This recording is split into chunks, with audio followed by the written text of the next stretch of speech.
A história de São Gregório Magno começa em uma Roma que era apenas uma sombra do que fora um dia. Nascido por volta de 540, em uma família da nobreza senatorial, Gregório cresceu cercado por monumentos que desmoronavam, enquanto a peste e a guerra assolavam a Península Itálica.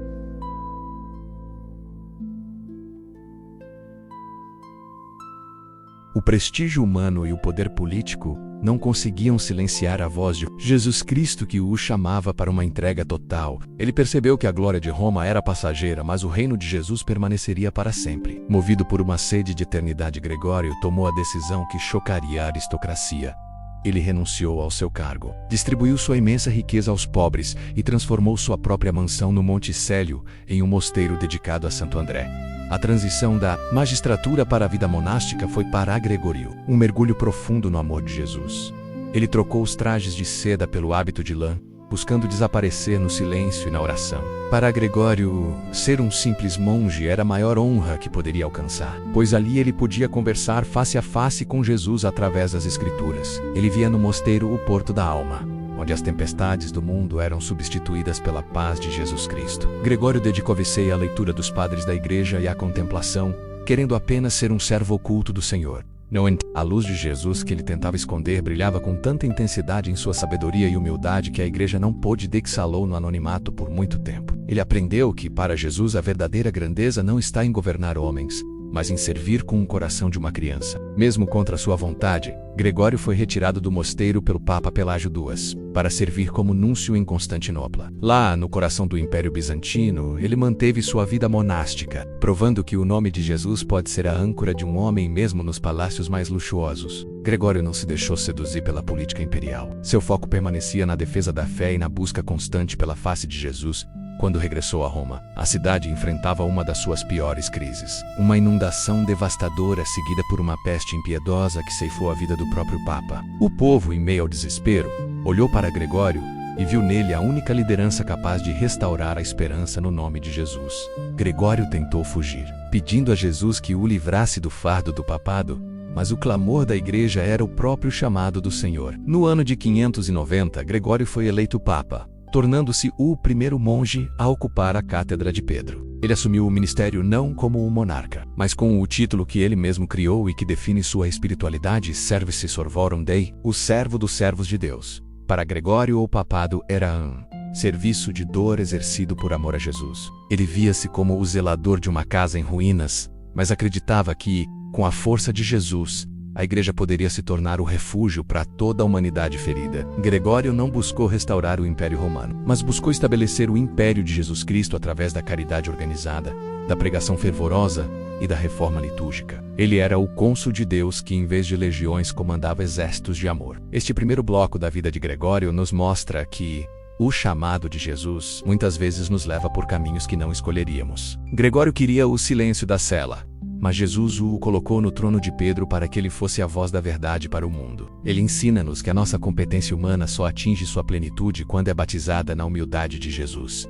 Gregório Magno transformou a crise em oportunidade para a glória de Deus, provando que quando o nome de Jesus é o alicerce, nenhuma ruína é definitiva. Ele iniciou seu pontificado com o olhar fixo na cruz de Jesus, pronto para reconstruir a alma da Europa a partir do exemplo do Mestre que veio para servir e não para ser servido.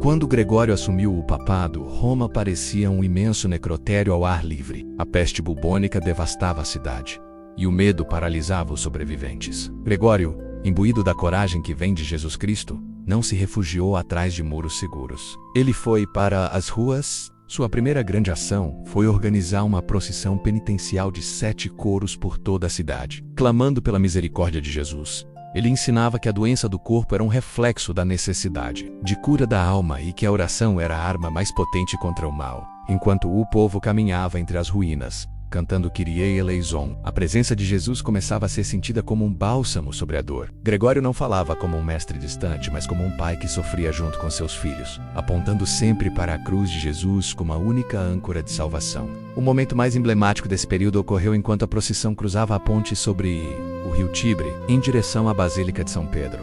Gregório teve uma visão celestial que mudaria o nome e o destino de um dos maiores monumentos de Roma, no topo do mausoléu de Adriano. Ele viu o arcanjo São Miguel embainhando sua espada flamejante, sinalizando que a ira divina cessara e que a peste estava vencida pelo poder de Jesus. A partir desse dia, o local passou a ser conhecido como Castel Sant'Andalo. Para Gregório, aquela visão não era um triunfo pessoal, mas uma prova da fidelidade de Jesus para com o seu povo. Ele mostrou que a autoridade do Papa não se baseia na força militar, mas na intercessão poderosa diante do trono de Jesus Cristo. Vencida a peste, Gregório dedicou-se a uma tarefa igualmente hercúlea, a organização da caridade em uma escala nunca antes vista. Ele via nos bens da Igreja patrimônio dos pobres e considerava-se apenas o despenseiro de Jesus. Gregório criou um sistema administrativo eficiente para distribuir trigo, vinho e roupas aos necessitados de Roma e das províncias. Ele exigia que cada pobre fosse tratado com a dignidade devida ao próprio Jesus. Conta-se que ele convidava 12 indigentes para jantar em sua mesa todas as noites. E em uma dessas ocasiões, percebeu que havia 13 pessoas menos a 13ª. Era o próprio Jesus, sob a forma de um peregrino. Essa intimidade com Cristo sofredor era o motor que impulsionava todas as suas reformas sociais. Gregório provou que o nome de Jesus se escreve com atos de amor e justiça. Sua dedicação era tamanha que, se um único mendigo morresse de fome nas ruas de Roma, Gregório se considerava pessoalmente culpado e impunha a si mesmo dias de penitência, sentindo que falhara em seu serviço a Jesus. Ele transformou o papado em um gigantesco hospital de caridade e uma prefeitura de assistência social, tudo sob o selo do Evangelho. Gregório escrevia cartas constantes aos seus administradores, lembrando-os de que eles não prestavam contas a ele, mas a Jesus Cristo, o verdadeiro dono de todas as riquezas. Ele ensinou que a Igreja é a família de Jesus, onde os mais fortes devem carregar os fardos dos mais fracos. Sob sua guia, Roma começou a pulsar novamente, não mais como a capital de um império caído, mas como o coração de uma cristandade que encontrava em Jesus sua nova vida. Este bloco revela a face de Gregório como o bom pastor que não abandona as ovelhas. Ele mostrou que a espiritualidade de Jesus deve se traduzir em pão para o faminto e consolo para o aflito. Gregório Magno não foi apenas um teólogo ou um administrador. Ele foi a mão estendida de Jesus para uma humanidade que se sentia abandonada por Deus. Ele provou que, quando o nome de Jesus governa um coração, o impossível se torna realidade e a esperança floresce mesmo sobre os túmulos. Gregório estava preparando o caminho para que a Igreja fosse a única instituição sólida em um mundo em colapso, ancorando a autoridade do papado no serviço humilde e incondicional a Jesus Cristo.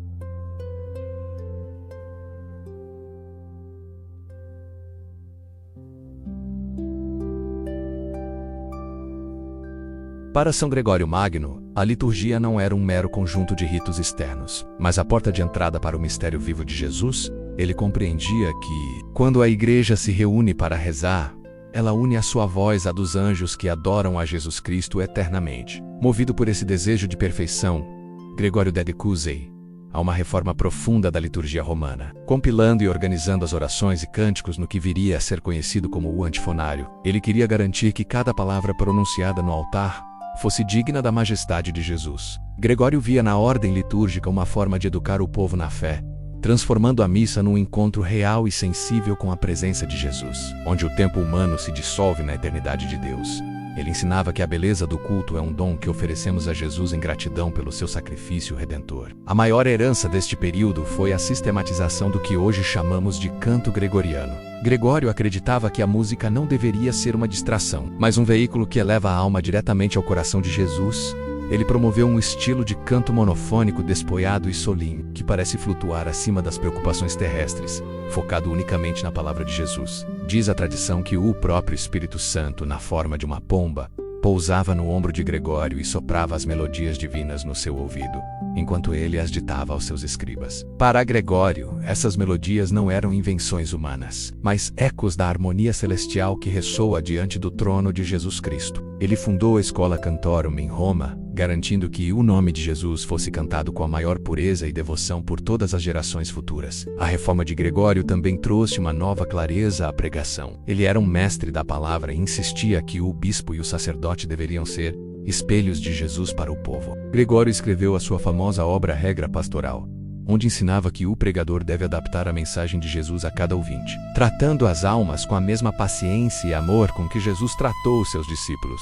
Ele via na palavra de Deus um alimento que deve ser mastigado pela meditação até que se torne parte da nossa própria vida. Para Gregorio, pregar sobre Jesus era um ato de caridade espiritual tão importante quanto dar pão aos famintos. Ele transformou o púlpito num lugar de cura, onde a luz de Jesus Cristo dissipava as sombras da ignorância e do pecado. Através do canto e da liturgia, Gregório conseguiu unir a Igreja Ocidental sob uma única voz de adoração a Jesus. Ele compreendeu que a unidade da fé se manifesta na unidade da oração. Mesmo quando Roma estava cercada por perigos, os mosteiros e catedrais ressoavam com os hinos de louvor a Jesus, criando um espaço de paz inviolável. Gregório ensinava que o canto gregoriano é o som do silêncio de Deus, uma música que não agita os sentidos, mas acalma o espírito para que este possa escutar a voz mansa de Jesus. Ele via na harmonia musical um símbolo da harmonia que deve existir no corpo místico de Jesus, onde todos os membros, embora diferentes, cantam a mesma glória do seu Senhor. Este bloco revela o gênio de Gregório em unir o divino e o humano através da arte sacra. Ele provou que o nome de Jesus deve ser celebrado com o que há de mais belo na nossa cultura. Gregório Magno não foi apenas um governante e um pai para os pobres, mas o mestre da oração que ensinou o Ocidente a cantar o seu amor por Jesus Cristo. Até hoje, quando ouvimos as notas austeras e sublimes do canto gregoriano, somos transportados para a visão de Gregório.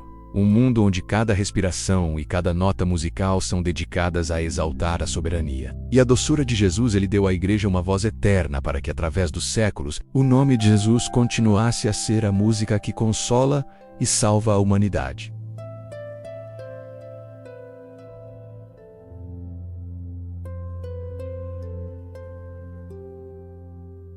A visão missionária de São Gregório Magno nasceu de um encontro profundo com a graça de Jesus em um dos lugares mais improváveis, o mercado de escravos de Roma. Ao ver jovens loiros e de olhos claros sendo vendidos, ele perguntou quem eram, e ao ouvir que eram ângelos, respondeu com um trocadilho que mudaria a história: não ângelos, mas anjos, se conhecerem a Jesus. Naquele momento, o Espírito de Jesus acendeu em seu peito um desejo ardente de levar a luz do Evangelho para as Ilhas Britânicas. Gregório compreendeu que a autoridade de Jesus Cristo não se limitava aos domínios da civilização latina, mas que cada povo, por mais distante ou selvagem que parecesse, era propriedade do Rei dos Reis. Ele não via nos pagãos inimigos a serem conquistados, mas filhos pródigos que precisavam ser reconduzidos ao abraço de Jesus. Em 596, Gregório enviou Santo Agostinho de Cantuária e 40 monges em uma missão audaciosa para a Inglaterra. Para esses monges, a viagem era assustadora, mas Gregório os exortava a confiar unicamente no poder de Jesus. Ele deu instruções revolucionárias para a época: não destruir os templos pagãos, mas purificá-los e transformá-los em lugares de adoração a Jesus Cristo. Gregório ensinava que a fé em Jesus não deve destruir a cultura de um povo, mas santificá-la, usando o que há de bom nos costumes locais para apontar para o único que é o caminho, a verdade e a vida. Essa estratégia de enculturação permitiu que o nome de Jesus penetrasse nas raízes profundas das nações bárbaras, provando que Jesus é o Senhor de todas as línguas e tradições. O sucesso da missão na Inglaterra, com o batismo do rei Ethelberto e de milhares de seus súditos, foi celebrado por Gregório como uma vitória pessoal de Jesus. Ele escrevia cartas transbordando de alegria, glorificando a Jesus Cristo pelos milagres realizados entre os ângulos. Gregório não buscava expandir a influência política de Roma, mas buscava expandir as fronteiras do reino de Deus. Ele via na conversão desses povos a prova de que a cruz de Jesus é mais forte do que qualquer espada,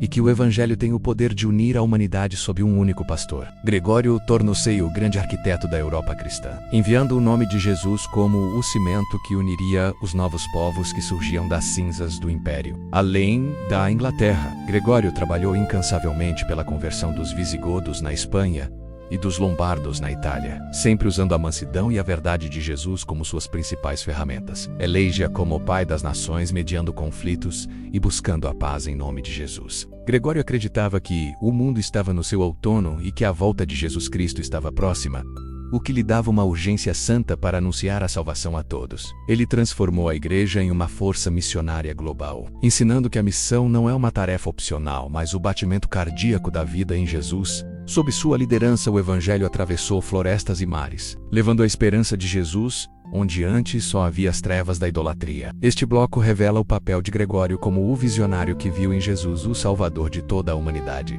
sem distinção de raça ou origem. Ele provou que o nome de Jesus é universal e que a igreja deve ser sempre uma casa de portas abertas para os gentios. Gregório Magno ensina-nos que a verdadeira conquista não é o domínio sobre a terra, mas o resgate das almas para a glória de Jesus. Ao enviar seus monges para o norte, ele não estava apenas fundando missões, ele estava plantando a semente da civilização ocidental na rocha eterna que é Jesus Cristo. Gregório foi o cônsul de Deus que, em vez de expandir o império humano, dedicou cada batida do seu coração para que Jesus fosse conhecido, amado e adorado em todos os recantos da terra.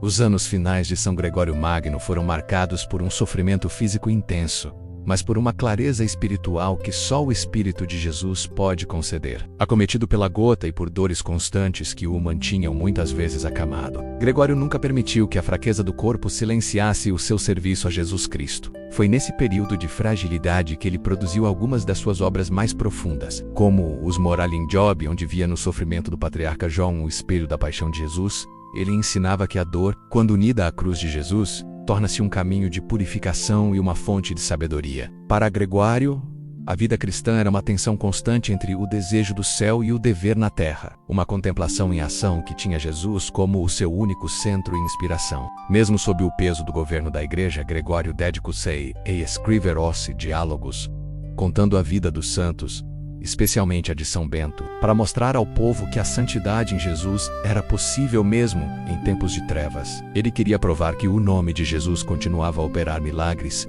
e a transformar vidas através de homens e mulheres comuns. Gregório não escrevia para a glória dos homens, mas para consolar o povo de Deus, lembrando-os de que Jesus é o Senhor da história e que os seus santos são sinais vivos da sua presença no mundo. Ele partiu deste mundo em 12 de março de 604, sendo sepultado na Basílica de São Pedro. Gregório morreu como viveu, como o servo dos servos de Deus, entregando a sua alma àquele que o chamara do silêncio do mosteiro para o barulho do mundo por amor a Jesus. O legado de Gregório Magno é a própria estrutura da cristandade ocidental. Ele consolidou o papado não como uma monarquia política, mas como um ministério de caridade e unidade sob o senhorio de Jesus. Através dele, a liturgia ganhou beleza, a música ganhou alma, e a missão ganhou o mundo. Ele foi o último dos 4 grandes doutores da Igreja Latina, fechando a era dos padres com uma síntese perfeita entre a sabedoria romana e o fogo do Evangelho de Jesus Cristo. A sua influência moldou a espiritualidade dos monges, a conduta dos bispos e a fé dos novos povos europeus, garantindo que o nome de Jesus fosse o fundamento sobre o qual a Europa seria reconstruída após as invasões. Ao encerrarmos esta temporada sobre os gigantes do Ocidente, a figura de Gregório ergue-se como um modelo de liderança para todos os tempos. Ele ensina-nos que a verdadeira grandeza em Jesus consiste em abaixar-se para lavar os pés da humanidade sofredora. Gregório Magno provou que um homem de oração profunda pode ser o mais eficiente dos administradores quando a sua única ambição é a glória de Jesus. Ele transformou as ruínas de um império no berço de uma nova civilização, onde a caridade e a verdade caminham juntas. O nome de Jesus foi a sua bússola em mares tempestuosos e a sua música em noites escuras. Hoje, São Gregório Magno continua a falar à Igreja, através do silêncio do canto gregoriano e da sabedoria de seus escritos. Ele convida-nos a sermos servos fiéis de Jesus em nossas próprias Romas em ruínas, acreditando que a luz do Evangelho tem o poder de renovar todas as coisas. Que a sua intercessão nos ajude a amar a Jesus Cristo com a mesma intensidade, para que possamos, no fim da nossa jornada, ouvir as mesmas palavras que ele ouviu do Mestre. Servo bom e fiel, entra na alegria do teu Senhor. Gregório de Roma, o monge que se tornou Papa para que o mundo conhecesse o amor de Jesus, repousa agora na eternidade, mas o seu legado de serviço e adoração brilha para sempre na face da Igreja.